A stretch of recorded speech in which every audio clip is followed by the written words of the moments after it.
মোহাম্মদ সাল্লাল্লাহু আলাইহি ওয়াসাল্লাম এই কথা বলছেন, যারা পুরুষের বেশ ধারণ করে চলে তাদের উপরে অভিশাপ।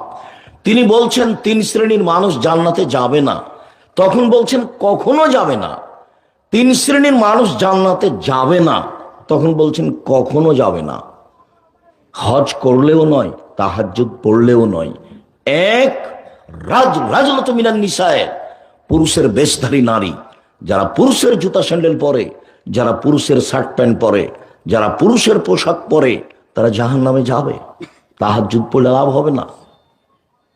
2, নিয়মিত বিড়ি, তামাক, জর্দা, সিগারেট, গুল, নেশাদার দ্রব্য খাই পান করে যে, সে জাহান্নামে যাবে। 3, আপনি দায়ুস, যার বাড়িতে বেহায়াই আছে, যার স্ত্রী ধর্মীয় পোশাক পরে চলে না, যার মেয়ে ধর্মীয় পোশাক পরে স্কুল কলেজে যায় না, ওইসব প্রতি বছর উমরা করে কোনো লাভ নাই, ওইসব প্রতি মাসে উমরা করে কোনো লাভ নাই, এসব হজ করে কোনো লাভ নাই। ধর্মই।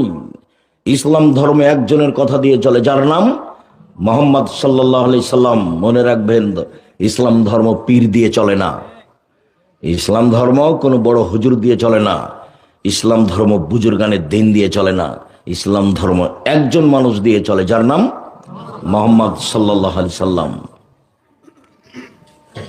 পৃথিবীর কোন মানুষ দিয়ে ইসলাম চলে না, উমর রাদিয়াল্লাহু তাআলা দিয়ে চলে না।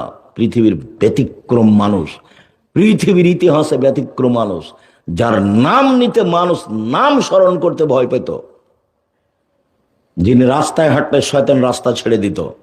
মুহাম্মদ সাল্লাল্লাহু আলাইহি ওয়াসাল্লাম বলছেন, ওমর তুমি যে রাস্তা দিয়ে হাঁটো ওমর, সে রাস্তাতে শয়তান হাঁটে না।